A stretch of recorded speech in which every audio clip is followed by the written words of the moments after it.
在我们村有一种绝对不能打破的禁忌，大旱之年绝不能空手上山，但我却偏偏两手空空上了小帽山。然而我不仅毫发无损，还带回了一只肥的流油的野鸡。村里人都以为我惹了山神，准备看我全家横死，可他们根本不知道我有一个能趋吉避凶的卜卦系统。卦象说往东走有死劫，我转头就往西边废弃的陷阱里白捡了一只3斤重的肥野鸡。卦象说山崖下大凶，我偏偏带着弓箭绕到后山，挖到了一株价值8两银子的3年老参。就在全村人都以为我被狐仙附体时，我却算出了一个毛骨悚然的卦象：3天之后将会有席卷全国的流民屠城之灾。只因我猝死穿越到大雍王朝的杏花村，成了一个偷光家里钱财去舔绿茶，最后被害死的同名村溜子。而半个月后，就是1年1度缴纳赋税的日子，若交不上去，家里的壮劳力就会被抓去充当徭役。说白了就是战场上的炮灰。思及此，我都想骂原生不是个东西。不过现在我是这具身体的主人，原生干的混账事我绝不会再干，还要守好这个家。可要在短时间内凑够20两赋税钱，荒年里谈何容易？正当我犯愁时，脑海中突然响起叮的一声，卜卦系统绑定成功，宿主每天可卜卦一次，趋吉避凶，逢凶化吉。是否要卜卦或抽奖？我毫不犹豫点击抽奖，系统弹出8个大字：抽奖未中，请再接再厉。狗系统，玩我呢！我深吸一口气，点开了卜卦，界面浮现出3根竹签样式的卦象。今日运势平。卦象1：小吉，今日午时前去小帽山半山腰一处荒废陷阱洞前，可收获野山鸡1只。卦象2：中凶，小帽山黑崖洞有落单野猪寻找食物，待猎弓或有收获，需小心野猪反攻。卦象3：大凶，小帽山西南峰山坳母狼刚诞下3幼崽，待猎弓或有收获，需小心母狼反击与公狼袭击。看着边缘泛着金光的卦象，我内心狂喜，有他在手和愁灾荒年饿肚子。我目光落在3根卦签的小字上，荒废陷阱洞里的野山鸡不等于白捡的肉吗？仅是第一个卦签就让我唇角上扬，落单的一头野猪不去。野猪诱惑虽大，但我这3脚猫功夫去打猎，只会沦为野猪的玩物。至于大凶卦象，我连看都没看，直接取走第一根卦签。开玩笑，去惹待宰的母狼，我就是去送外卖。随着我选定卦签，一缕灵光钻进脑海，识海里瞬间浮现出那只掉入陷阱的野鸡周围的环境，难怪会被我捡了个便宜。我小声嘟哝，打定主意，我起身推门，准备前往小帽山捡鸡，迎面却对上一个满眼红血丝、神色疲惫的中年男人。这是原生的爹沈怀山，曾是玄甲军百夫长，退伍后独自拉扯我们兄弟长大。见我出门，他威严的脸上瞬间堆起憨厚的笑。二郎，你醒了，快喝药。在他身后，大哥沈平双手合拢，欣喜的闭上眼，还好有娘在天保佑。二弟终于醒来了，院子里还站着红着眼的大嫂陆秋莲，她挺着大肚子，怀里瑟缩着7岁的小侄女。看着这一幕，我心里不是滋味。爹，我已无大碍，你和大哥他们不用再担心。还有爹，我知错了，以后不会再像从前一样了。有些事还是当面说清，免得他们以为我被脏东西上身。爹愣了一下，嘴角的笑意更深了。好孩子，知错就好。大哥也开心的扬起嘴角。二弟，唯有大嫂猛地抬起头，红肿的双眼里积蓄着愤怒，爆发道：一句知错顶用吗？害惨了我家大郎，怎么去充军的不是你？听到这声质问，我不恼，原身做的混账事的确该骂。大哥却沉下脸，转头呵斥：闭嘴！家里做的决定，还轮不到你一个外人反驳。而且二弟已经知错了，你还想要他怎么样？大嫂捂着肚子，嘴巴发苦，眼泪无声落下。小侄女也跟着小声啜泣，家里气氛瞬间变得沉闷压抑。爹不悦地皱起了眉。大哥刚要再开口，我抢先一步打断：大嫂说的对，但我真知道错了，请大嫂相信我。大嫂瞬间僵住，抽泣声都停了。她像看怪物一样看着我。以前只要她敢说一句，原身就会带着全家围攻她。如今我却在道歉。爹和大哥更是不可思议地看着我。我面色平静，没有多解释。与其废话，不如用行动证明。我在众人诧异的目光中，端起药碗一口气喝下。爹，我躺了1天，感觉腰酸背痛，想到小黑山附近转悠一圈，如果天黑前没有回来，就不用留我的晚饭了。说罢，我转身朝着挂签指向的野鸡方位走去。可我刚要出门，就听到身后传来小女孩唯唯诺诺的声音：二叔去山上不拿背篓和铁铲，怕不是又要到镇上吃好吃的？娘，我也想吃好吃的，我好饿啊！侄女沈小玲软软糯糯的声音将愣住的大家拽回现实。大哥沈平立马沉下脸训斥：小玲，爹我平日是怎么教你规矩的？你就是这么敬重长辈，目无兄长的吗？二叔是长辈，吃什么都是应该的。说罢，他就要抄起扫帚。7岁的小玲瞬间被吓哭。大嫂陆秋莲刚对我升起的好感荡然无存，一把将女儿护在身后。你要打人吗？女儿又没说错。我蹙眉，看来让家人接受我还需要时间。原身四肢不勤五谷不分，连7岁侄女都不如，却被家人无限宠溺，才养成了这副嚣张败家的德行。我伸手拦住大哥，转头看向老爹：爹，你们瞅我这记性，忘记带背篓了。还好有小玲提醒，你们等着，今天我就去山上猎一只野鸡回来。可这话只有7岁的小侄女信了，她小心翼翼地探出小脑袋，嘴角挂着晶莹：二叔，今晚真的有野鸡吃吗？有。我灿烂一笑，顺手拎起角落的背篓。爹看我这架势不似作假，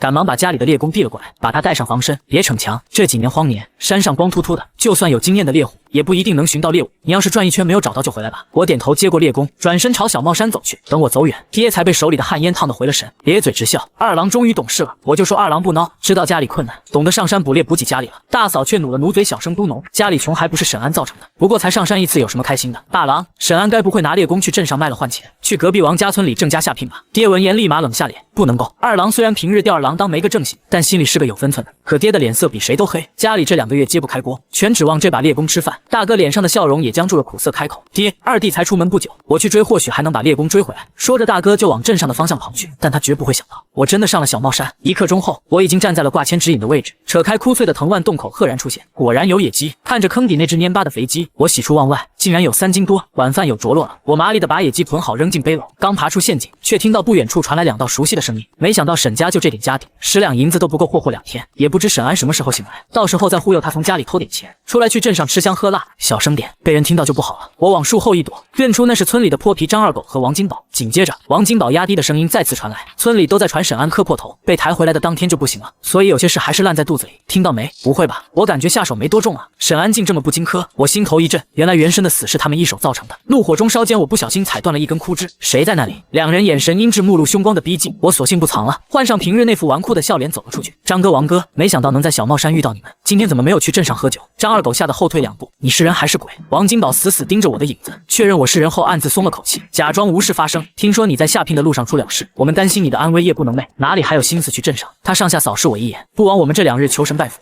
你果然好了，趁现在天色还早，这2日我们为你吃不着睡不好。作为兄弟，你现在好了，怎么也要请我们去镇上酒楼吃上一顿，好好补偿我们吧。张二狗也回过味来，垂着肩膀附和：是啊，这2日可累死老子了。看着这2张贪婪的嘴脸，我强忍怒火，咧嘴冷笑。我倒是想，可想必你们也听到我家的情况，实在拿不出多余的钱了，否则我有钱又怎么会私藏着？早就约上2兄去镇上好酒好肉了。王金宝眼睛一转，盯上了我手里的猎弓。谁说没有钱？你手上的猎弓成色不错，拿去镇上一定能卖个好价钱，到时候又够我们吃上好几天了。说着，他就贪婪的伸手来抓，我眼神一沉避开了。这不行，我爹要是知道我偷偷拿猎弓去卖了，非要打断我的一条腿，而且猎弓是我家吃饭的家伙，不能卖了。王金宝见没得逞，干笑2声，瞅你紧张的样子，我不过是在开玩笑。作为好兄弟，我们就算砸锅卖铁了，也不能让你受家里人欺负了去。张二狗也跟着唱双簧，我们上山寻找野货，想着要是能猎到就给你送去补补身体。我看着他们空空如也的双手，心中冷笑，连把柴刀都没带，还想打猎。就在这时，张二狗的手习惯性的搭上我的肩膀，顺势往我背篓里一抓，下一秒，他看着手里3斤重的野鸡，贪婪的咽了口唾沫。沈哥，你不厚道，亏我和金宝念着你却藏着这样的好货不吭声，这野鸡我们就带走了。正好你嫂子最近身子虚，需要补补，这野鸡就谢了。王金宝也是眼睛一亮，2人对视一眼就要拿鸡走人，虚情假意，道德绑架，这一套对原身管用，对我可不管用。我不再伪装，直接将剑矢抵在了张二狗的脖颈上。我好像没同意让你们把野鸡带走啊。张二狗脖子一疼，又惊又怒。沈安，你想干什么？我冷笑，野鸡还我，否则别怪我不客气。我手腕微用力，剑矢瞬间刺破他的皮肤，渗出温热的鲜血。面对害死原身的仇人，我绝不手软。张二狗双腿打颤，却还死撑面子。我不是说了你嫂子身体虚，需要补补，何况你能醒来，多亏了我们在为你祈福。王金宝也上前想拨开我的剑。沈安，不过是一只野鸡，以我们的关系，没必要剑拔弩张吧。野鸡还我，我不想说第3遍。我眼神一寒，剑矢直接朝肉里扎进几分。张二狗吓破了胆，疼得惨叫出声，愤懑的将野鸡塞回我手里。给你就是，我可不像你这么小心眼，念在昔日的兄弟情上，别说我不照顾你这个小弟。说罢，他捂着流血的脖子，恶狠狠地瞪了我一眼，转身下山。王金宝眼珠子直转，还在打圆场。大家都是兄弟，别误会。二狗上山前摔了一跤，估计还窝着火呢。你别放心上，野鸡你就留着补身体，等你伤好了，我再给你出谋划策。向婉儿表妹下聘，我懒得搭理他。扯了片树叶擦拭带血的剑矢，王金宝自讨没趣，迅速追上张二狗，故意放声大喊：二狗别气，沈安今日不知吃错了什么药，竟然敢这么对我们。等着吧，到时候就算他拿再多的猎物跪下来求我，我也要思考下要不要他重新加入我们。至于婉儿表妹呢，这种忘恩负义之辈不嫁也罢。张二狗也骂骂咧咧，王哥，我看你还是太善良了，你没瞧见他刚才想杀人的眼神，这样的人不配和我们一起玩。2人3步一回头，见我根本没像原身那样追上去当舔狗，只能灰溜溜的跑了。我看着他们离开的方向，眸光森寒。这2个畜生不仅教唆原身偷钱，还在他摔倒时补刀抢钱，这笔血债我记下了。天色渐晚，沈家院内死气沉沉，大哥沿着官道追了一路没见我人影，沮丧的回到家。爹，怪我脚程慢没追上二弟，你要罚就罚我吧。爹浑浊的老眼逐渐失去光泽，满脸失望。大嫂把野菜汤重重摔在桌上，绝望的哭诉。我就说浪子怎么会回头。好了，现在家里唯一依仗吃饭的家伙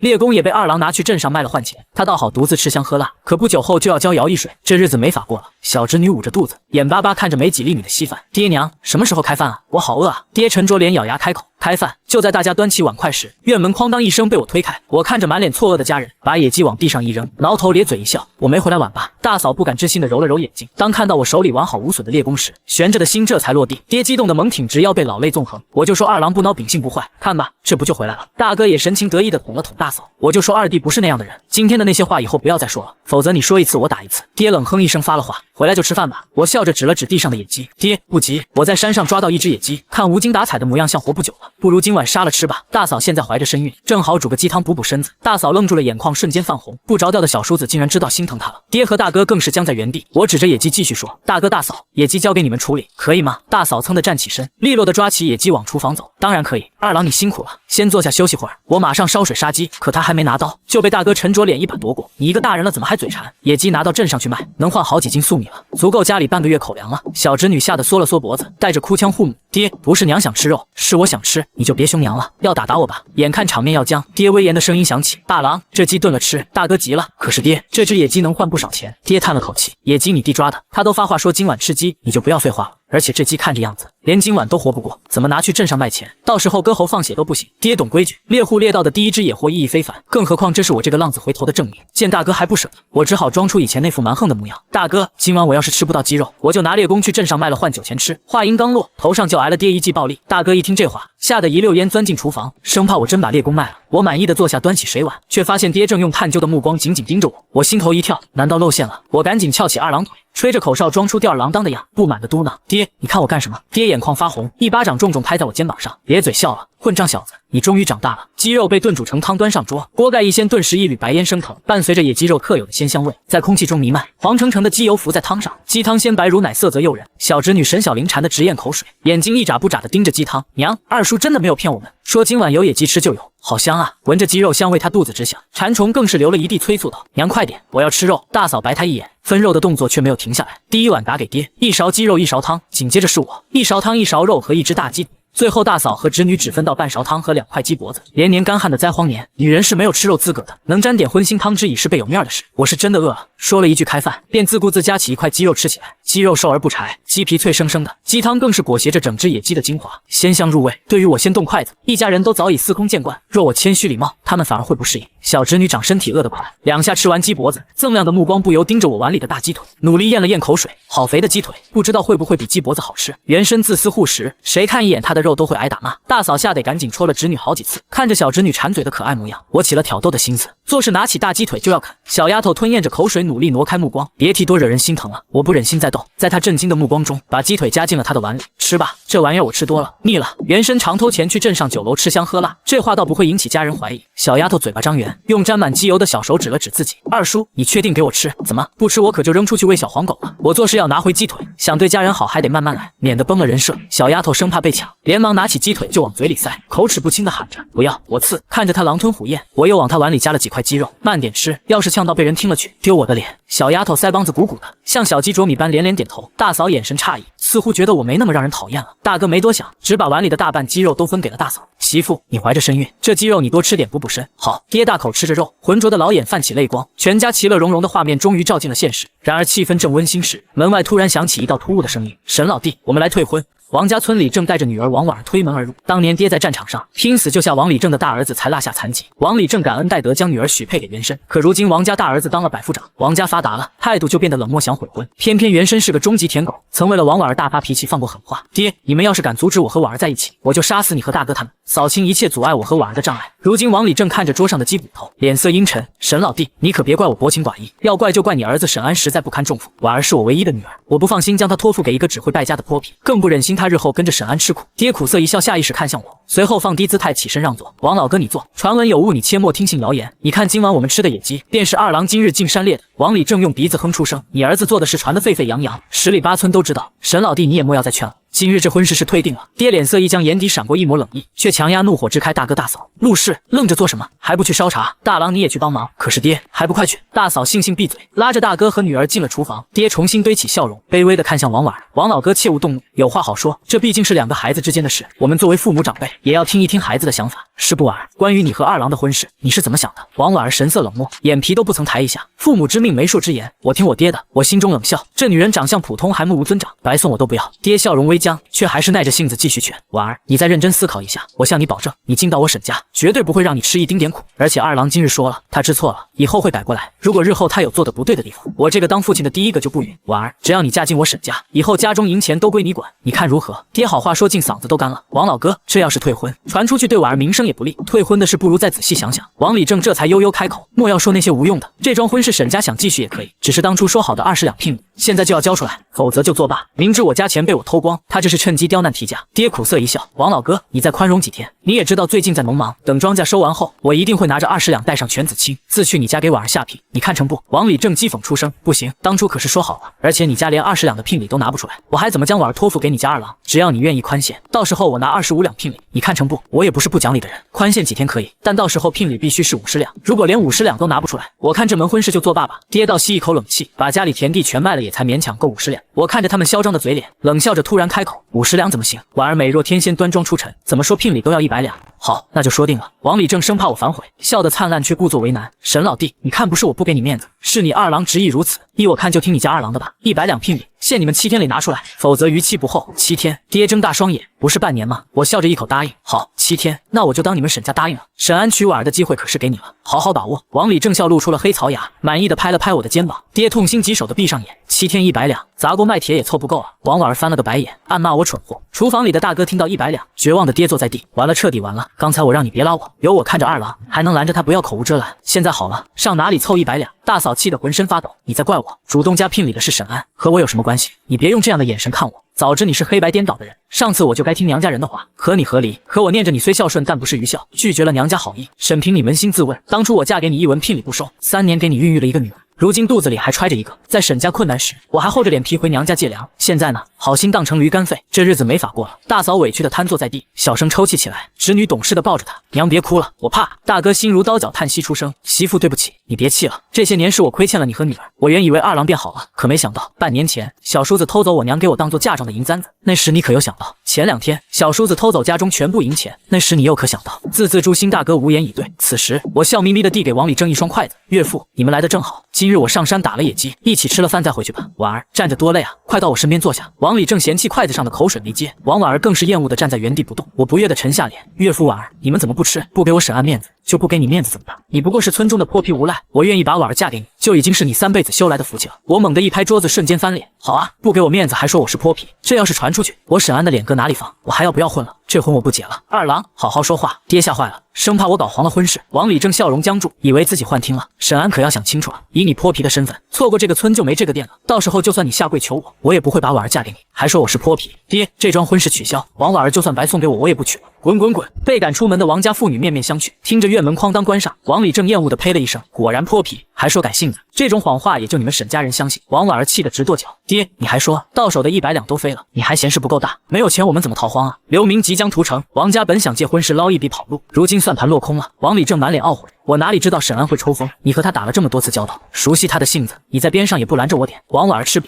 王李正眼珠子咕噜一转，现在当务之急是怎么从沈家要到100两聘礼。有了，回村后就放出7日后你要与王秀才成亲的消息，以沈安对你的死心塌地，听了不可能无动于衷，到时候还不乖乖上门求着你嫁给他，到时候100两聘礼还不是轻轻松松拿到手？王婉儿竖起大拇指，爹还是你聪明。此时的沈家厨房，大嫂正准备冲出来痛骂我，听到我的话瞬间愣住，大嫂阴霾扫空，咧嘴一笑，小叔子说不娶了，那说的100两聘礼岂不是做不得数？大哥满心担忧的冲进客厅，爹正满眼不可置信的看着我，二郎婚姻乃人生大事，不可戏言，你可知道刚才在说什么？当然知道，我说不娶王婉儿了。我看着爹认真解释，爹，我以前做的那些荒诞事，在这次昏迷醒来后，我真意识到错了，我是真心想悔改。王婉儿此番和他爹上门，不是真心想嫁给我，而是奔着我们钱财来的，这样利欲熏心的女人不娶也罢。100两啊，有这个钱我什么样的女人娶不了？就是官家女儿也娶的。爹眼眶一湿，终于确信我真的改过自新了。大哥一把抓住我的肩膀，二郎，你既不娶王婉儿，可刚才为什么？当然是耍他们啊，他们既然厚着脸皮要100两，就该想到会被我拒绝。今日过后，10里8乡听到王李正嫁女儿要100两，你说谁还敢娶？大哥恍然大悟，竖起大拇指，二郎，你就是比为兄聪慧机灵，脑子转得快。不过你也不要太伤心，王婉儿不是良配，日后我和爹定为你寻个比王婉儿还要好的姑娘做你妻子。我无奈笑笑，大哥，我的婚事不急，怎能不急？你被王婉儿这个狐狸精耽误多久了？不能再错过成亲的年纪了。大哥赶紧捂住嘴，小心翼翼地看我，二郎，我不是有意说王婉儿的坏话，我就是替你感到愤慨和不值，这才口不择言了。大哥，你没说错，日后你在我面前不必小心翼翼，想说什么就说什么。不过我才结束一段糟糕的感情，目前对这方面不感兴趣，而且当务之急是想办法如何缴纳20两的徭役税。说到徭役税，全家陷入沉默。爹叼着没点燃的旱烟，我腿伤养的差不多了，明天就可以上山打猎，要是运气好，半个月就能凑到20两。不行，大哥急道，伤筋动骨100天。爹，赚钱缴徭役税固然重要，但你的腿更重要。我又补了一句，你腿要是废了挣不到钱，以后我还怎么在村里面耍威风？怎么在张二狗他们面前抬起头？不如爹你教我捕猎吧，今日我上山打猎感觉还不错，挺威风的。我有卜卦系统，打猎于我而言轻而易一举。爹以为我又在犯浑，但见我肯学，满口答应。可以，你小子有点运道在身，天生适合吃这碗饭。大嫂红着眼眶走出来，那姚易税怎么办？这事已经说好了，到时候我去扶姚易。够了，闭嘴！大哥厉声打断，宁愿自己战死，也不愿残疾的爹去拼命。看着这群至亲，我心里暖意流淌。这20两我必须想办法赚到。夜深了，爹把我留在院子里，细心传授着捕猎的知识，我学得极为用心，同时期待着明日的系统卦象。次日，我起了个大早，昨晚跟爹学捕猎到半夜，我打着哈欠，用意念调出卜卦系统，面板正中央显示今日卜卦次数为1，我毫不犹豫点击开始，次数归0，很快卜卦完成。今日运势平。小吉，小帽山的沼泽山坳中有一株3年份的人参，今日前去采挖或有颇丰收获。小凶，小帽山黑崖洞正有一头落单受伤的野猪在寻找食物，可带上猎弓或有收获，但需小心野猪反攻。大凶，小帽山西南风的一处山坳，一头母狼刚诞下3头幼崽，身体虚弱，可带上猎弓前去或有收获，但需要小心母狼反击和外出寻找食物的公狼袭击。看着和昨日差不多的挂签，我不免有些失望，看来挂签的内容不会每日更变，可惜了。本还想着靠挂签捡漏，或许能在半个月里挣够20两，眼下这个希望算是落空了。不过当看到第2个挂签时，我微微一怔，小凶，昨日还是中凶，今日就变小凶了，野猪受伤了吗？我沉吟思索着，莫非是根据我的战斗实力？原身跟爹学过几招3脚猫功夫，但面对一头野猪，哪怕受伤了也极度危险。虽然猎野猪能换1两银子，但我还是求稳，选择了第1根挂签。挂签上颇丰2字极为惹眼，能让系统这么提示，这株人参价值绝对不低。我拿起猎弓、背篓和铁锹准备出门，却被在厨房忙活的大嫂叫住：“二郎，你这是要进山捕猎？吃完早饭再去吧。”大嫂看着整装待发的我颇为惊讶，以前原身都是睡到日上3竿，如今接连起早进山，她大概觉得我是被王婉儿伤透了心。一夜长大了，我不饿。大嫂，我要进山一趟，做好饭后就不用等我了。大哥听到动静也披着衣服出来。二郎又要进山，姚易睡的事你不用担心，车到山前必有路，我和爹会想办法的。大哥以为我是为睡前犯愁，还幽怨地瞪了大嫂一眼，怪他昨晚多嘴提姚易水，戳我偷钱的痛处。大嫂一脸无辜，我将两人的神情尽收眼底。大哥，不怪大嫂，是我主动想要进山打猎的，想着昨天手气不错，这才想着今日进山再碰碰运气。大哥这才收回目光，却还是拦着我，那也不要急着山上，吃了饭我再同你一起去。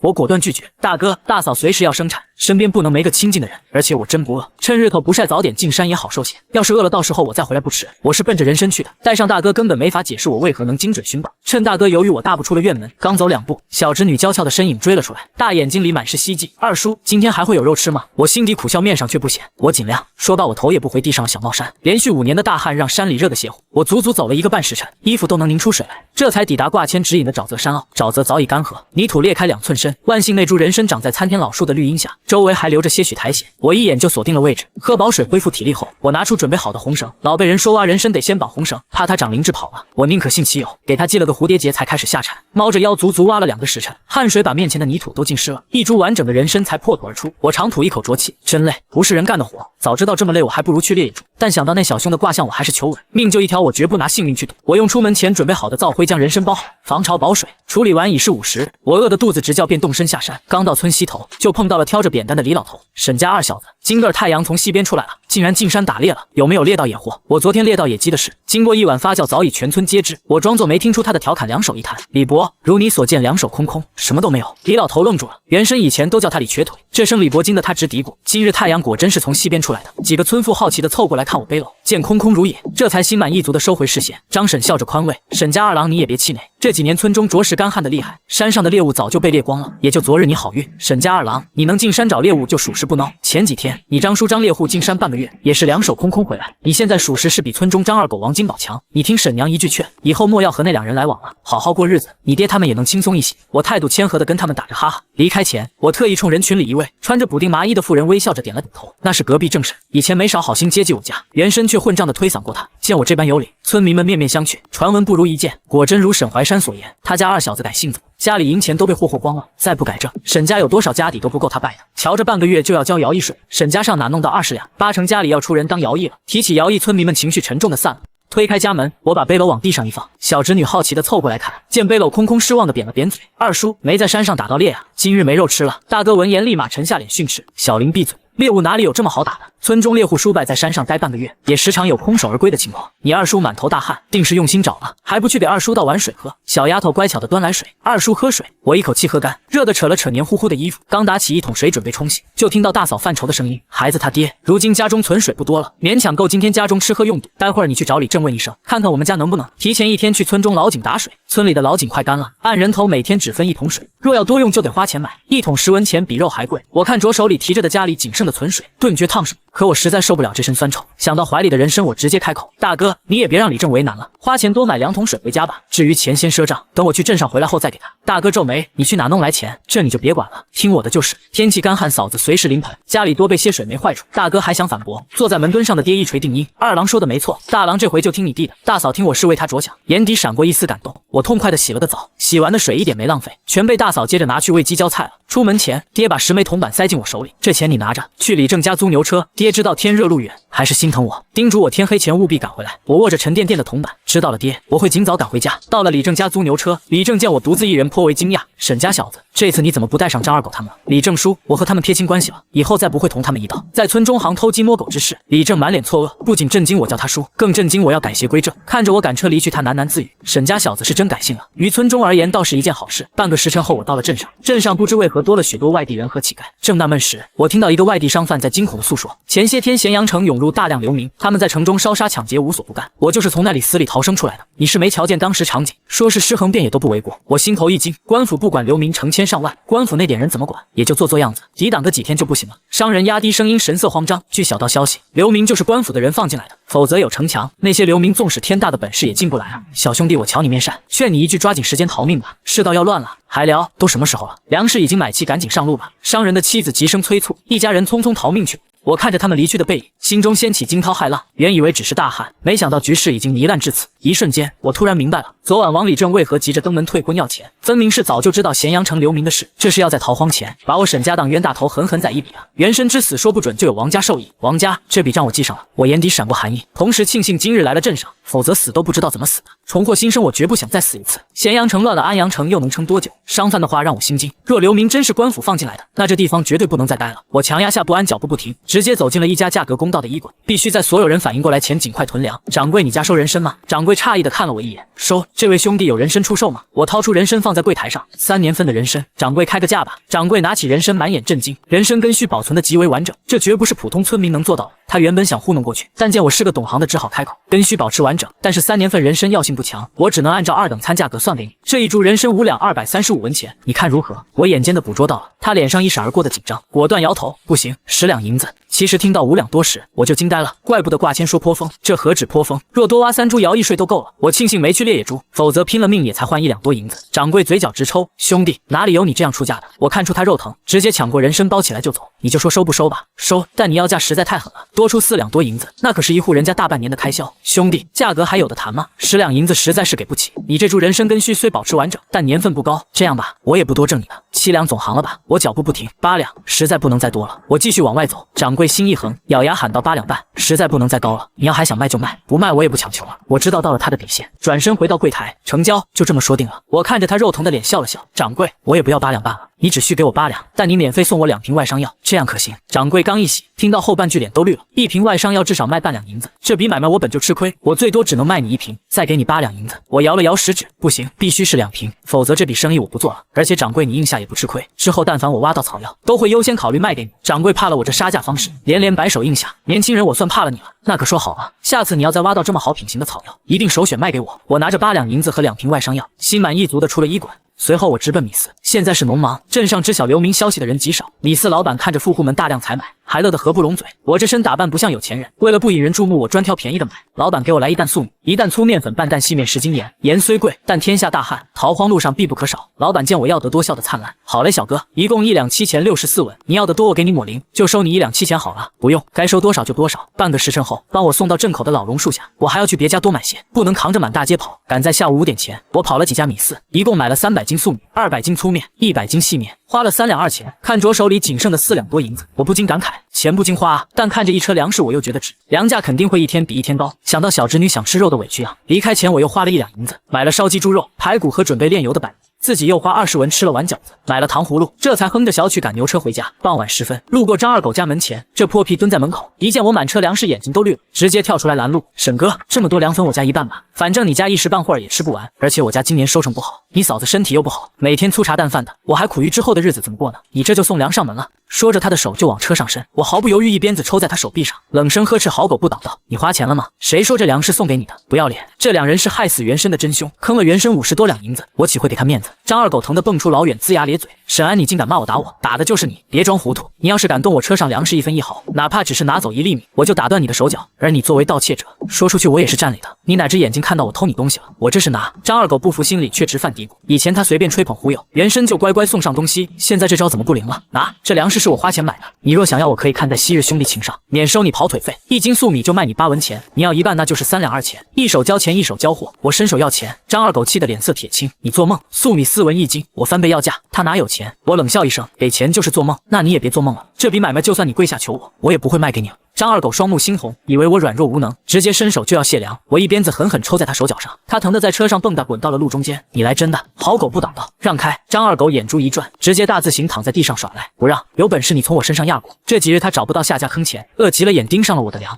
我勾起冷笑，好啊，这可是你求我的！我一鞭子抽在牛背上，牛车直直往前碾去。张二狗见我不停车，吓得连滚带爬往旁边躲，他快我更快，车轱辘径直碾过他来不及抽走的一条腿。凄厉的惨叫响彻杏花村。沈安，你竟来真的！我刚才只是想着让你留下半车粮，现在你故意碾断我的一条腿。现在就算你把1车粮食全部留下都不行，你赔我腿，至少赔我20两。张二狗疼得抱膝打转，双眼阴鸷。我面色不改，你确定只要1车粮和20两？不对，是50两。确定了50两，你听错了，是100两。我心中冷笑，这破皮真敢狮子大开口。村里看个病最多10几文，我话锋一转，我愿出10文，只要大家打一拳张二狗，这个钱我当场结清。张二狗的惨叫引来了不少村民，听到有钱拿，大家眼睛都亮了。张婶第一个站出来，沈家小子此话当真，不骗人，但名额有限，仅限20文。我掏出银子，张婶二话不说，冲上去对着张二狗的脸就是，啪啪2巴掌。呵呵，不好意思，一时冲动，多打了1巴掌。沈家小子，我打了他2巴掌，是不是该得20文？怪我刚才没说清，最多每人1巴掌，1巴掌10文。我爽快的付了10文钱。张婶拿了钱，火急火燎的往家跑。孩子们，出来揍张二狗了！村民们瞬间炸开了锅，一窝蜂涌上去。李老头也瘸着腿蹦上去，想到被偷的鸡鸭，用踩了鸡屎的鞋狠狠踹了张二狗2脚。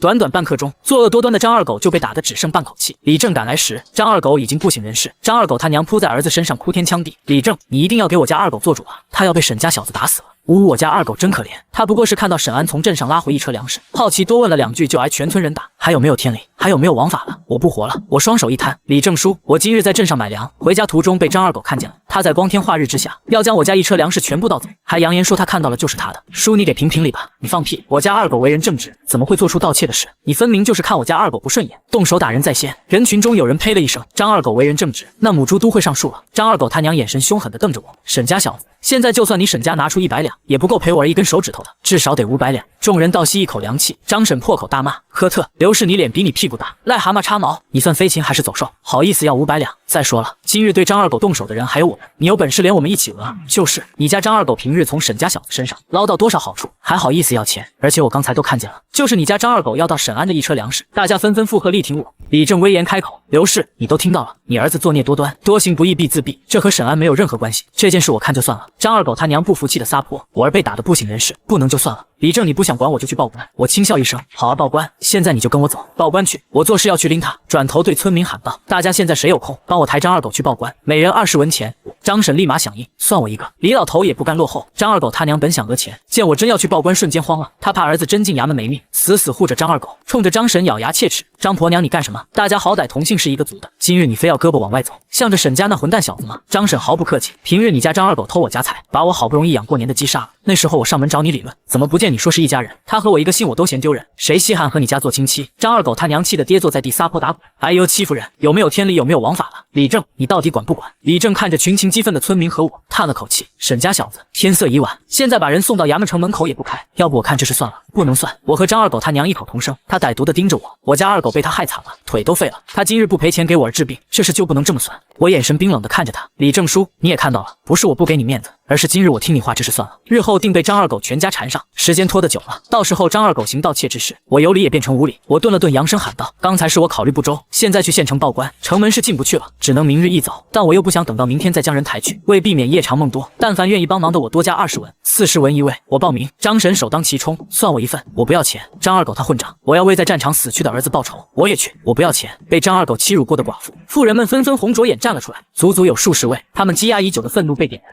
恨不得生吞了张二狗。我心底暗惊，这畜生真是作恶多端，死路一条。张二狗他娘彻底怕了，感受到丈夫阴鸷的目光，她吓得跪在李正面前拼命磕头。李正，我不报官了，再不报官了，今日发生的事情算我儿子识人不清，和心思歹毒的沈家小子称兄道弟，白挨了一身伤。李正，我真不报官了，求你帮我家二狗说几句公道话，他被大家打得不省人事，大家心中的恶气也除了，还请大伙儿给我家二狗一条生路。李正看向我，沈家小子，你看我把问题抛给众人，大家怎么决定我听大伙的。报官，必须报官！一位被张二狗逼死而袭的老太咬牙切齿地喊道。片刻，张二狗他娘额头磕破，鲜血染红了面前的泥土。张家是村里的人口大户，足有20口人，可此刻除了他跪地求饶，其余人都冷眼旁观。张二狗他爹嫌丢人，他大哥一家早因父母偏心心生怨言，他二哥更是暗自诅咒张二狗去死，好独占父母宠爱。他们却忘了一荣俱荣，一损俱损。李正是个会做人的，见村民情绪平息，便对我开口：“沈家小子，你叫我一声叔，给叔个面子，冤家宜结不宜结，大家都是一个村的，抬头不见低头见。张二狗如今昏迷不醒，也受到了惩罚，这事就算了，但他若有下次，叔绝对要他好看。今日我没损失。”且见有人面露不忍，便微微一笑：“叔，你是李正，我听你的。”李正暗骂我猴精，却也心惊我眼神清明，再无往日的傻气，连他都看不透我的心思。他顺着台阶下了。天色已晚，张二狗已经付出代价，沈家小子也不再追究。大家看在乡里乡亲的份上，原谅他这一次。但凡日后村中有人举报他行为不端，我这个做李正的第一个拎他报官，如何？我暗骂老狐狸，这是拿我当垫背的。不过我不在意，反正和张家早已结仇，见我不报官了，大家也没了主心骨，纷纷散去。等大哥一脸担忧的跑来时，人群已散得差不多了。他几步冲到我面前，一把将我护在身后，愤慨地盯着张二狗他娘。刘氏，光天化日你欺负我弟年纪小，讹钱讹到我家头上，那眼神仿佛在说，你敢试试我和你拼命。张二狗他娘本就强撑着，被大哥这一吼直接吓晕了过去。大哥一愣，大家都在看着我，可没动手。你别讹我。没走的村民无语，他们都瞧着呢。我看着护犊子的大哥笑了，大哥你怎么来了？我听说你被人打了，怎么样？没受伤吧？送消息的人在一旁直掏耳朵，他明明说的是我打人啊！我十分无语，大哥这睁眼说瞎话的本事，比我更有当泼皮的潜质。见他满眼担忧，我将事情经过和盘托出，拍了拍身后的粮车。大哥，我有事想跟你和爹说，我们回去吧。大哥见我面色严肃，当即点头。回到家，爹看到一车粮食，震惊又疑惑：二郎，你哪来的钱买这么多粮食？我把买来的肉递给迎出来的大嫂。大嫂，这是野鸡和猪肉排骨，晚饭你看着来做。大嫂喜笑颜开的进了厨房。我卸下粮食，压低声音：爹，我正好要和你说这事。等我卸完粮食，我和大哥去你房间一趟。爹当过百夫长，立马察觉不对，点头应下。进了房间，关上门。大哥按捺不住好奇：二郎，你有什么事情要同我和爹说？在外面说还不行。大哥姿势体大，暂时还不能让大嫂他们知道。爹瞪了大哥一眼，让他闭嘴。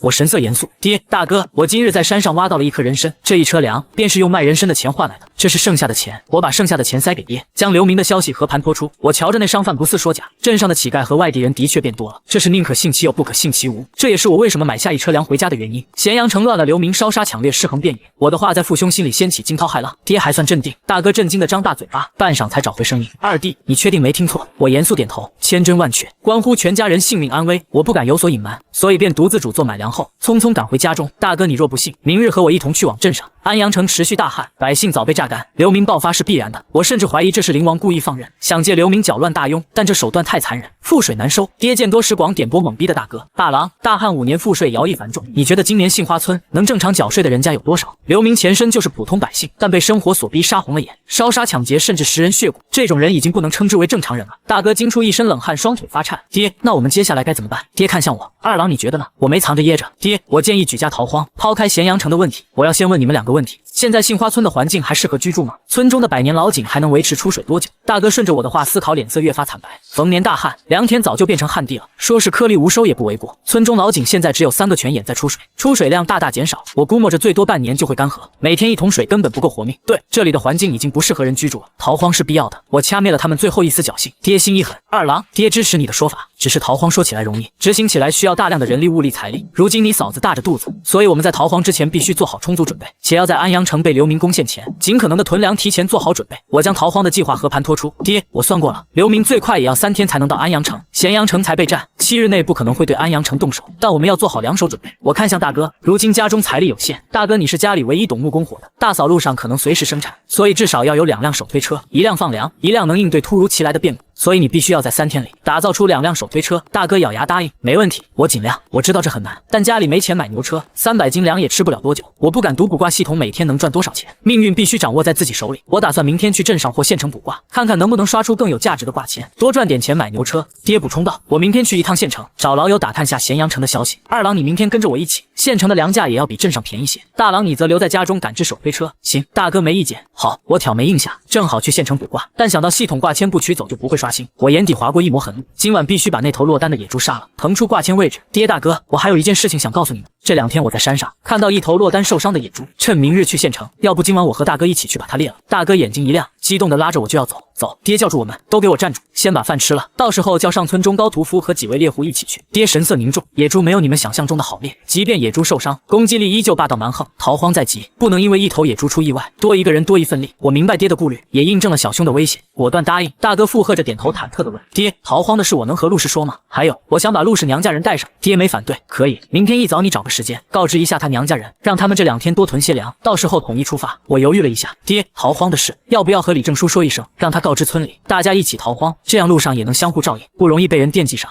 全村一起逃荒，爹蹙眉不赞同，不妥，大伙祖祖辈辈生活在这里，根就在杏花村，尚且不说安阳城将是流民的下一个攻城目标，说出去大家信不信？让祖辈在这里生活的人逃荒到陌生的地方，谈何容易？爹怕好心办坏事反被村民怨恨，他耐着性子分析：二郎，心善固然是好，但你可否想过村子里每户情况不一样，到时候哪家的粮吃完了该如何？我前世是职场老油条，自然懂其中厉害。爹，独木不成林，单丝不成线，我想问你，如果逃荒路上有歹徒起了抢粮的念头，歹徒会选择对逃荒的一家人动手，还是会选择对乌泱泱的逃荒群体动手？大哥挠挠头，那肯定会对一家人动手。二郎，我说的可对？我毫不吝啬的夸赞。对，大哥就是聪明，提点一下就知道正确答案了。我看向爹，爹，相比起你刚才提出的问题都是小事，大家是一个村子的人，多少都沾亲带故，想要对粮食动手也会有所顾忌，而且一旦动手了，将会被全村人不容，被剔除队伍，落单必死。爹挑眉，眼底满是欣慰。爹，我知道你的意思了。吃过饭后我就去和李正说，顺便和他说明日借牛车去县城的事。我叮嘱道，爹，切记和李正叔掰开揉碎了说，让他务必重视。爹拍了拍我的肩膀，老子我做事你就放100个心吧。不过我丑话说在前头，即便说服李正，全村人不一定都跟着逃荒。我知道我的目的只是壮大队伍，多一个人多一份力。晚饭极其丰盛，烧鸡酥嫩，排骨鲜美，但男人们各怀心思，气氛沉闷。大嫂在桌下戳了戳大哥，小声问，刚才你们都说了什么？大哥没瞒他，今晚我要和二郎和高屠夫他们到山上猎野猪，一会儿吃完饭，你把家里简单收拾一下，待会儿我叫他们来家中商量猎野猪的事。你们要猎野猪？大嫂惊呼打断，大哥皱眉，怕他一惊一乍影响情绪，便隐瞒了逃荒的事，软下语气安抚，我们人多，又有村中几位猎户在，不会出事。你和小玲在家好好待着，你娘如今大着肚子，今夜爹我要上山一趟，你在家好好照顾娘。小侄女啃着鸡腿乖巧点头，爹我知道了，我夹了块萝卜。大哥，家里有爹在，大嫂要是临时生了，也还有爹，如果你不放心，就留在家中照顾大嫂。大哥立马摇头，不，我要和你一起。野猪是你发现的，我们兄弟一起去，到时候分到的肉也能多一份。大嫂也附和，我距离生孩子日子还远着呢。二郎，让你哥跟你一块去，在山上你们也能相互有个照应。我轻叹，真是穷怕了。既然他们决定了，我便不再多言。一顿饭，沈家人吃得各怀心思，大嫂运晚期十分馋肉，但晚饭吃得索然无味。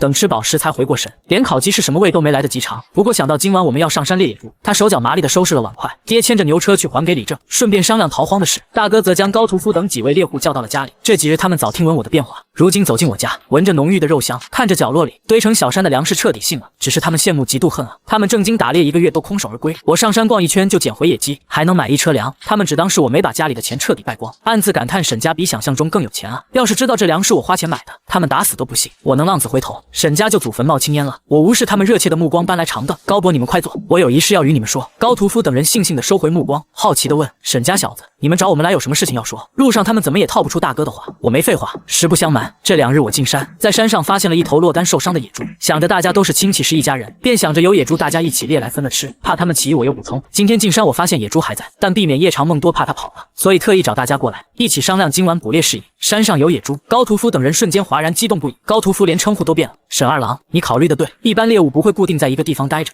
事不宜迟，今晚我们就进山狩猎野猪。同族的沈有田也不甘落后。对，二郎，还是你考虑周到，有好处。还记得族里的亲戚，趁天没彻底黑下来，我们现在就出发，还能来得及布置陷阱。连年大旱，山上猎物绝迹，他们进山半个月空手而归是常态。如今得知有野猪，他们心里泛起苦水，也对我感激涕零，换奏他们绝不会把这等好事分享出来。大家穷怕了。我看着摩拳擦掌的几人，暗自调出系统取走第2根挂签。野猪的环境和状态浮现脑海，他身上有一道从背部延伸到腹部的裂口，虽已结痂，但稍一动弹就会崩裂流血。我心底一惊，伤得这么重还是小凶，可见其反攻能力有多强悍。幸好我没莽撞独行，我不再磨蹭，让众人回家拿工具。半刻钟后山脚集合，我拿着家里唯一的猎弓，大哥拿着铁锹、砍刀和火把。等我们到山脚时，高屠夫等人早已满脸兴奋地等着了。沈二郎，你带路。为了不引人怀疑，我带着他们在山里绕了2、3圈，才走向黑崖洞。晚上7点，山林里依然能看清30米内的事物。当大家看到黑崖洞上那头300多斤的的野猪时，全被震惊了，连连大汗，竟然还能有这么大的野猪！除了大哥懊恼没早点跟我拼一把，其余人看向我的目光再无轻视，彻底把我当成了真正的猎人。作为猎人，运气和实力缺一不可。他们原本商量分我1半肉，此时一算，剩下的每人还能分近40斤，能吃40天，拿去卖也能赚400文。大家对我更感激了。我握着猎弓，全神贯注地盯着野猪，观察地形。黑崖洞其实是山崖上的一道大裂口，宽约30米往下就是悬崖。一旦野猪发狂，这点空地根本不够施展，极容易被撞下悬崖。难怪是小凶，我暗自呢喃。高屠夫经验最丰富，建议道：野猪一旦失去理智进行反攻，在黑崖洞狩猎将是一件非常危险的事情。我建议是把野猪引出来后再进行狩猎，你们觉得如何？我虚心求教，我同意，只是如何引出来？高屠夫略作思考，看野猪状态，应该长时间没有进食。进山之前我就拿了不少玉米，我们可以将玉米扔在地上，饿得发昏的野猪见到食物，自然会从黑崖洞中走出来。众人纷纷拿出带来的食物，分工明确，我负责放粮引诱，高屠夫和沈有田剑法好，负责暗箭掩护，大哥等人负责挖陷阱。这是我两世为人第一次狩猎，手心满是冷汗，看着不到10米远的庞然大物，我长吐一口浊气，眼神逐渐清明。我仔细观察野猪的伤口，竟然是爪伤，联想到那大胸卦象，这野猪定是误入狼窝，遭遇了公狼袭击。我暗自发誓，绝不碰大胸卦签。赚钱固然重要，但也得有命花。同时，我对力量的渴望也被彻底激发。乱世将至，必须找老爹重新学武，布置好食物。大哥那边陷阱也挖好了，我刚要撤退，脚下咯吱踩断了枯枝。野猪敏锐地抬起头与我四目相对，他饿红了眼，瞬间把我当成了猎物，昂天咆哮，张开流着腥臭哈喇子的血盆大口，距离不到10米。我强忍作呕的冲动，脑子里只有一个字：逃。我拔腿就往陷阱方向狂奔，可2条腿哪跑得过4条腿？野猪瞬间逼近，张开血盆大口朝我脖颈咬来，腥臭味直冲天灵盖。我双腿发颤，但心中却燃起滔天怒火。一头畜生竟想骑在我头上，妄想取我性命，那便战吧，大不了拼个鱼死网破。我不好受，畜生你也别想独活。生死一线，我单手撑地，以诡异的姿势避开致命一击，同时手中剑矢狠狠刺入他柔软的腹部2寸深。野猪凄厉惨叫，惊飞林中飞鸟，他双目猩红，死死盯着我。高屠夫和沈有田放箭掩护，但距离太远，箭矢只在猪皮上挠痒痒。另外2人的箭更是连皮毛都没碰到。埋伏在陷阱旁的大哥见我遇险，红着眼握着砍刀冲了出来，对着野猪后背就是狠狠一劈，扑哧一声，野猪后背被豁开一道大口子。野猪吃痛狂甩，将大哥狠狠甩飞3米远，砸在硬土上。看着大哥不要命的护我心头涌起一股暖意。趁野猪注意力被大哥吸引，我抽出第2根箭，借树干蹬地跃起，狠狠将箭矢刺入野猪的一只眼睛。野猪惨叫，鲜血糊住半张脸，他彻底疯了，后腿刨土对我虚晃一枪后，竟转头朝倒在地上的大哥咬去。千钧一发之际，沈有田一把将大哥拖出猪口，高屠夫等人也反应过来，纷纷拔出砍刀对着野猪一通乱砍。我找准时机，捡起大哥掉落的砍刀，对着野猪腹部原有的伤口狠狠劈下，哗啦，伤口被彻底劈开，野猪轰然倒地，死不瞑目。300多斤的庞然大物砸得地面一震。高屠夫等人看着手持血刀、面容冷酷的我，心中彻底明白，我能打到猎物靠的不仅是运气，更是实力。沈家院内灯火通明，野猪被抬了回来。我本想帮忙，却被高屠夫他们以你还在长身体为由拦下。我1米86的大个子长身体，也就大哥会信。消息长了翅膀般传遍杏花村，沈家门前瞬间人满为患，有人看热闹，更多的是想来白嫖蹭肉。大家穷的一样，凭什么我家能吃上野猪肉？嫉妒写在不少人脸上。有人假惺惺要帮忙，被我微笑着拒绝。我在此谢过各位沈伯，不过就不劳烦大家帮忙了，我们能处理得过来。大家要是感兴趣，过后可以花钱买我家的那一份肉，大家乡里乡亲，我也不多收，按照猪肉的价格1斤8文。张二狗的大伯张根跳了出来，沈二郎见外了，村中许久没猎到野猪了，大家帮忙也能快点，而且我们只要点猪下水，你看成不？我似笑非笑地盯着他，是真心想帮忙还是打野猪肉的主意？当然是帮忙啊，大家乡里乡亲的，如果能给，我冰冷打断，那就是免费帮忙，大家好心，我也不好继续阻拦。既然这样，刀给你。我故意将刀背刻在他不老实的手指上，张根瞬间惨叫，顺势往地上一坐。沈安，我好心帮忙，你竟敢伤我！好啊，大家都来看啊，沈家这孽畜藐视王法，故意伤人了，哎呦我弟手！今天要是没一只野猪作为赔礼，我就不走了。沈安，这就是你不对了，大家都是一片好心，你怎么能故意伤人呢？人群里，张根的老婆也跟着煽风点火。我听说沈家孽畜今天还把张二狗给打残了，还拒绝赔付医药费，还骂张二狗他娘贪得无厌，张二狗他娘直接被他气晕了。竟还有这事，沈家怎么就生出这么一个孽畜？沈家人生性如此，上梁不正下梁歪。沈怀山以前能当上百夫长，说出去也不怕人笑话。众人七嘴八舌，不仅骂我，还牵扯上我全家。我冷笑一声，眼神如刀般扫过这些沾亲带故和看热闹的长舌妇。我记住了他们的脸。大逃荒时，这些人休想跟着我家。张根老婆见众人附和，更加嚣张。沈家小孽畜，你笑什么？这么多人都看见了，你该不会要耍赖吧？我似笑非笑地盯着地上的张根。张老头儿，你确定受伤了？张根高高举起手，气焰嚣张。自然，我一把岁数了，难不成还会诓人不成？众人定睛一看，他的手指完好无损，连个红印都没有。大家面露鄙夷，那些想借机诋毁我的人也悻悻闭了嘴。张根老婆傻眼了，刀伤呢？张根自己也愣住了，恼羞成怒，你骗我！我嘴角讥讽更浓，我怎么骗你了？说被我用刀砍伤手指的是你，现在没受伤，还想反咬我一口不成？张根，你一把年纪了，还学别人讹钱的那一套，说出去也不怕骚得慌。不过你们张家人向来就臭不要脸，张二狗是你也是。有一句话怎么说来着？上梁不正下梁歪，说的就是你吧？人群中爆发出一阵哄笑，张根气得满脸通红，拽着还要干仗的老婆灰溜溜的跑了。不远处的黑夜中，王金宝双眼发直，看着灯火通明、热闹非凡的沈家，他嫉妒的脸都扭曲了，咬牙切齿。下一刻，他嘴角勾起一抹阴森的冷笑。经过张根这一闹，无人再敢生事端。我觉察到大家看我的眼神变了，气氛有些沉闷压抑，便讪笑一声，收拾一只乱咬人的疯狗，让大家看笑话了。我刚才说的话依旧作数，大家但凡想要买肉，一律8文1斤，数量有限，先到先得。大家原本还担心我不卖了，毕竟8文1斤的野猪肉，这便宜上哪捡去？众人对张根恨得牙痒痒，对我却高看了一眼。张婶立马举手，沈二郎，沈要3斤野猪肉，你给沈挑肥肉多的五花肉啊！沈这就回家拿钱去。小老太边走边骂，呵特，张根那老玩意儿，一把年纪了还讹小孩子的钱，说出去也不嫌骚慌。哎呦，这家人能不能改姓啊？和他一个姓我都觉得骚得慌。我知道他是说给我听的，笑着应下。好的，张婶。我转头看向大嫂，大嫂你会记账吧？我认识些字，记账这事交给我，你放心。我见大嫂兴致勃勃，便把记账收钱的事交给了她。有了张婶带头，一群小老太也争先恐后的挤上来。沈二郎，我要2斤，我家娃爱吃五花肉，你给我切2斤五花肉。沈二郎，我要半斤，我要1斤半。李老头被挤到外围，气急败坏的直跺脚。这群老太婆仿佛猪肉不要钱一样。疯了都疯了！他转头一把抓住刚从屋里出来的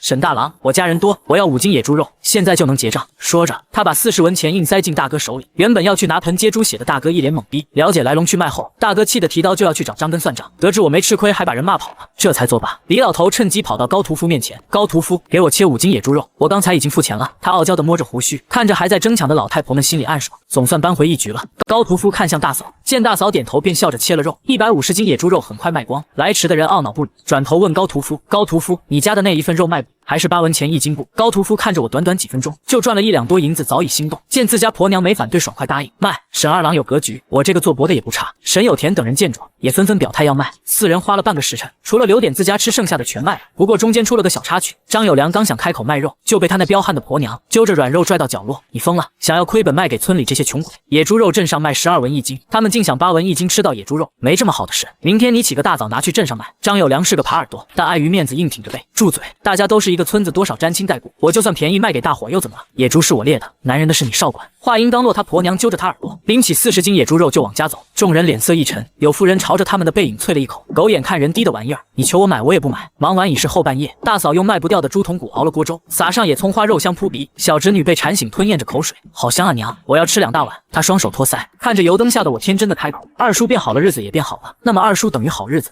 我正喝粥，差点被呛到。我等于好日子，不过看着小丫头纯粹的眼神，我知道在她心里，我这个每次上山都能带回好吃的二叔，已经成了吉祥物。二叔，明天你还上山吗？不上。我捏了捏她圆乎乎的脸蛋，小丫头立马垮下脸。那明天没有好吃的了。二叔，今日你买的糖葫芦，娘只给我吃了1颗，我还想吃，可娘说留着之后慢慢吃。我摸了摸她枯燥的头发，心疼道：“明天不上山，但会去县城一趟。你想吃什么？二叔给你买。”二叔，我想吃烧鸡，我还想吃糖，吃芙蓉糕。好，没问题。大嫂立马出声训斥：“小林，你二叔赚钱不容易，现在还没讨媳妇，岂能全都花你嘴巴里？”小丫头耷拉着脑袋：“二叔，我不要了，钱留着给未来婶婶吧。”大嫂又看向我：“二郎，你别听小林的，今后你赚的钱全部都攒着娶媳妇。”我笑了笑没吭声。自从退婚后，家里人没少催婚，可马上就要逃荒了，这节骨眼上娶媳妇，我怕双骨承受不住啊。大哥见状打断了话题：“行了，天色不早了，简单收拾下。二郎累了一天了，天亮还要和爹去县城一趟，有什么之后再说。”大哥看向紧闭的院门，面露担忧：“爹去李正叔家这么久了，还没有回来。二郎，你说爹该不会出事吧？”“不会，全村逃荒不是小事，老爹现在还没回来，说明李正是听进去了。”大哥松了口气，我让大哥先抱小侄女回房休息，自己则在院子里扎起了马步。逃荒路上不太平，我必须尽快提升实力。2刻钟后，爹一脸疲态的推门进来：“爹，李正叔怎么说？”爹看了我一眼：“回房间说吧。”我跟着进屋，倒了碗水递过去。爹开门见山：“事情办妥了，不过李正说明日和我们进城一趟，打探消息虚实，如果是真的，到时候再和大家说逃荒的事，省得提前人恐慌。”我表示理解。爹想起我刚才扎马步扬了扬眉：“你刚才在站桩？”我点头。爹，逃荒在即，路上必不太平，我想跟着你重新学武，可以吗？爹一愣，连说3个好，诱导：“今后每日卯时你和我一同站桩习武，要是能坚持7天，我就教你武功。”好，爹，这一次我定不会让你失望。我掏出卖野猪的钱递过去，爹却推了回来：“明日进城，这钱你自己拿着花。”我没再推辞，刚要回房休息，大哥房间突然传来大嫂痛苦的叫声，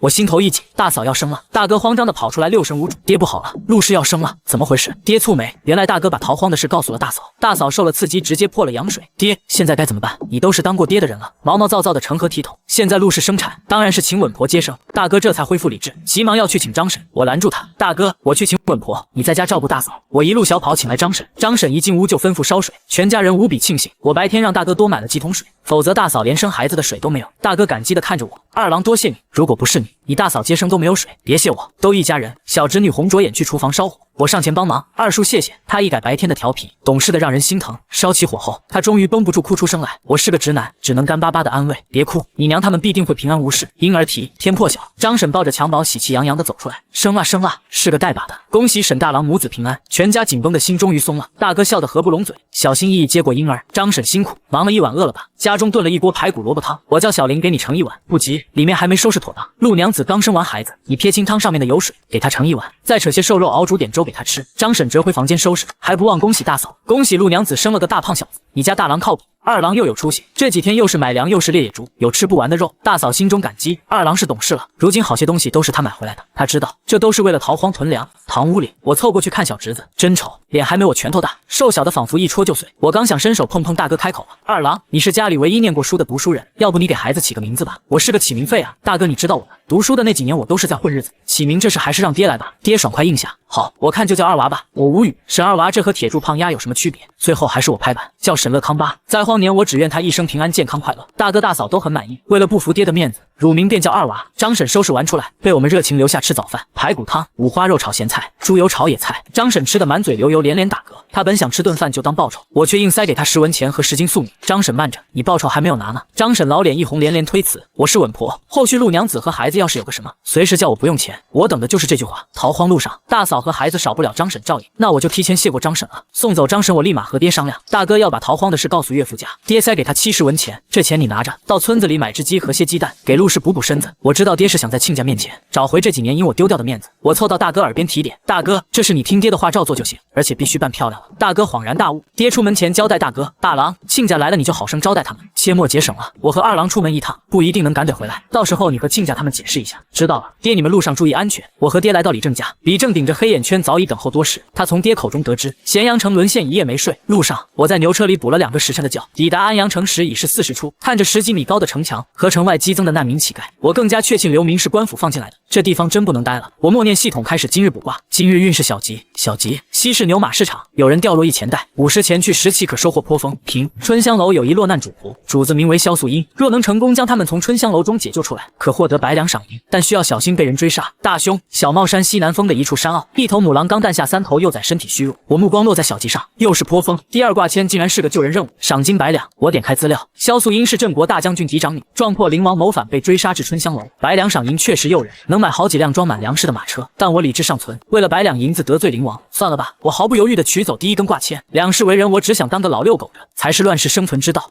随着我取走挂签，钱袋掉落的周围景象瞬间浮现在脑海中。4时出，距离5时结束还有近2个时辰，我不急着去完成第1根挂签任务，反正钱袋子在5时前去捡就行。确定今日有白捡的钱，我脚步都轻快了不少。反观爹和李正，自从进城后，2人就沉着脸，眉头皱得能夹死苍蝇。因为出城的人是进城的数倍，越靠近富人区的男士，背着包袱举家出逃的人越多。城中酒楼脚店爆满，甚至有人花1等房的钱，只求一间柴房将就。大旱之年生意爆仓，这意味着什么？不言而喻。之前他们还对我的话半信半疑，现在已经信了8、9分。爹和李正加快脚步，祈祷着他们在城里的好友还没出城。进入南市后，2人约定了见面时间，便分开了。我跟着爹停在一家门庭不错的宅院前，爹告诉我，里面住的是衙门捕头，你刘知伯大伯。早些年我是百夫长时，曾在战场上救过他一命，故而结为兄弟。近2年从军营中辞退，回到安阳城任捕头一职，我颇为意外，老爹深藏不露啊，竟然和衙门捕头是结拜兄弟。爹听到院里有动静，掏出3两700文给我，我要与你刘伯打探下咸阳城的消息，这钱你拿着去粮铺买粮。好，我接过钱转身离开，前往粮市会经过西市牛马市场，我决定顺路把钱袋子捡了。今日见出城人多，我隐隐不安，恐怕梁家会长啊！我加快脚步，在挂签指引下来到钱袋掉落的地方。这地方在2家牛马铺子中间，光线暗，周围满是茅草和牛马粪。我也不嫌脏，故作掉东西，弯腰捡起那段面陶土色的钱袋，在手里掂了掂，不轻不重，打开一看，6颗金灿灿的金豆子险些闪瞎我的眼。小赚一笔，我激动坏了，1颗金豆子5两银子，6颗就是30两。爹和大哥攒了这么多年，也才20两。我来一趟镇上就捡了30两。不过我很快冷静下来，这是小吉运势的加成。想到第2根挂签的100两赏银，我实在心动，很想冒险一试，但一想到到会得罪灵王被追杀，我瞬间清醒了。算了，小命重要，有钱没命花可不行。我闲庭信步来到粮市，却发现人满为患，费了九牛二虎之力挤进人群。我听到了2个致命的消息：粮价涨了，昨天4文1斤的粟米，今天涨到了8文，翻了1倍。第二，安阳城要变天了，今日过后封锁城门，禁止通行。好好的封锁城池做什么？真的是搞得粮价都涨了。可不是，衙门的那群人疯了吧？有人不满抱怨，立马被旁边的人捂住嘴。你还是小声点吧，衙门的人最近在乱抓人，我隔壁家的只是说了一句衙门的不是，现在已经被抓入大牢了。喧闹的市场瞬间死寂，所有人倒吸一口凉气，有人大着胆子打探，好好的官府为什么要封城啊？你没听说咸阳城被流民攻城，如今已经乱了，官府这么做也是为我们好。大家这才恍然大悟，咬牙硬着头皮买粮。我耳力极好，听到这些对话，一股凉意直逼脊椎骨。封城是为百姓好，我脑海中冒出一个大胆且荒谬的猜测：安阳城是灵王管辖地，他既然能放任流民屠了咸阳城，又怎么不会趁机添把火？官府封城，灵王这怕是要关门打狗。我打了个寒战，安阳城和杏花村绝不能再待了，必须逃荒。粮铺前，大多数人被翻倍的粮价吓退，我趁机挤到最前面。老板娘，我要买2石粟米，1石精米，2石粗面粉，1石细面，5十斤白糖，10斤细盐，一共多少钱？老板娘正为官府强行涨价，导致生意惨淡而发愁。听到我的话，眼睛一亮，可一看我这身朴素打扮，光芒又灭了。这位公子，你确定要这么多？我看出他的心思。实不相瞒，我是替主家买的粮食。老板娘这才重新堆起笑脸。公子，总共10两720文，我给你抹个零，收你10两7钱就行。见我不吭声，老板娘急忙解释：公子你别嫌贵，这粮价是官府的意思，而且以我做生意10多年经验看，之后怕是还要再涨。这已经不贵了。我倒不是嫌贵，只是心疼钱。早知道昨天就该多买点。我付了钱，只剩20两2钱了。老板娘，这些粮食你能在申时送到城门口吗？我打算再去牛马市场看看，自然不能扛着这么多粮逛街。老板娘满口答应，我们的人会在城门口等你2刻钟。过时不候，粮买了就差马车了。我满怀激动的来到牛马市场，结果却被现实狠狠打脸。一辆马车竟然要100两，连牛马价格都翻了1倍。我蔫头耷脑的离开市场，实在不甘心。作为男人怎么能没有车？到了约定的时间，我来到大槐树下的面食摊和爹会合。看着爹阴沉的脸，我就知道他打探到的消息和我猜测的8、9不离十。二郎，你猜中了，杏花村不能再待下去了。至于原因，这里不是说事的地方，回去再说。我给他倒了碗水。爹，回去后我也有要事同你说，或许和你说的是一样的。爹惊讶地看着我，发现我比他这个当过百夫长的人还要镇定。他初听闻官府要放流民屠城的消息时，直接坐不住了，连饭都没吃就跑了出来。他现在只想赶紧回家逃荒。粮买了吗？买了，我办事你放心就成。爹松了口气，钱够吗？够，还有剩余。我比划了个数字，爹震惊了，20两2钱。他以为我偷了家里的钱没花完，我直接打断他的胡思乱想。爹，这钱是我在卖粮食，经过牛马市场路上捡的，总共30两，还能这样？但结合我最近的运气，他释然了。吃饺子时我们商量起买车的事。二郎，你想不想有一辆车？爹，你就别想了。我刚才路过牛马市场的时候问了，一辆马车最便宜也要100两银子。爹的脸也垮了下来，这么贵？结账时2碗肉馅饺子竟然要70文，以前才15文，世道真的乱了，钱不值钱了。爹唏嘘不已。牛车或者驴车的价格打探了吗？我摇头，当时被100两砸晕了，忘了问。先别气馁，你最近运气好，马是那么大，依照你的运势，或许我们能够捡漏呢。而且我们只买牛或者驴，价格应该能便宜些，到时候再砍价应该能买一头。我觉得在里有小吉运势加持，没准真能捡漏。而且大嫂刚生完孩子，爹腿伤未愈，逃荒没车怎么行？我们再次来到马市，第一家马铺门庭若市，全是准备逃荒的富贵人家。掌柜见我们穿的朴素，连正眼都没给一个。爹怒了，故意大声呵斥：你们掌柜怎么做事？没瞧见我们要买马吗？伙计被逼无奈，满脸鄙夷的过来敷衍：两位客人，请问看上哪一匹马了吗？爹随手指了一匹毛色泛红的瘦小马匹，这匹马多少钱？伙计一愣，这可是店里的镇店之宝，汗血宝马。他以为爹是瞎猫碰上死耗子，谁知爹却摇头叹息：马是好马，如若我没有看走眼，这马血统不正，算不上真正的汗血宝马吧。可惜你家掌柜是个奸商，在他的饲料上偷工减料，用寻常马匹饲料喂养，错过最好的喂养时机，导致这匹马正值壮年，却不如寻常马健硕有力，买回去也活不久。爹头头是道的分析引来众人围观，几个原本想买的贵客也纷纷摇头离开。掌柜气急败坏地冲过来：两位贵客慎言，小店做的都是亏本买卖，给马喂的都是上好的饲料，何来偷工减料一说？你们若污蔑我，我也不怕告官。爹冷笑连连：你做的，我却说不得了。这马齿上残留着干草碎，干草大多作为应急补给用，这汗血宝马应该用嫩草细养着。再看马粪，马粪呈颗粒状干儿。掌柜越听越心惊，知道遇上行家了，连忙服软。这位贵客能否一步说话？贵人若是有看中的马，我可便宜卖给你，一匹马只收您80两，一辆马车才收100两，你这和没降价有什么区别？枉我乔装打扮亲自来马市走一遭，我看这一桩买卖不做也罢。爹气的甩袖离开，我看得一愣一愣的。老爹这演技绝了，有了第一家店的前车之鉴，后面几家掌柜都不敢怠慢，亲自笑脸相迎。爹借机教我辨别马匹好坏，我听得如饥似渴，故意装作财大气粗的纨绔少爷。一辆牛车50两，一头黄牛40两，这么便宜？晦气，脏了本少爷的眼睛。本少爷院子里的一只蛐蛐都是上百两。走走走！掌柜们被唬得一愣一愣的。从第二家出来，爹冲我竖起大拇指：你这小子够腹黑，颇有我当年风范。逛了一圈，发现价格浮动不大，牛最便宜也要40两。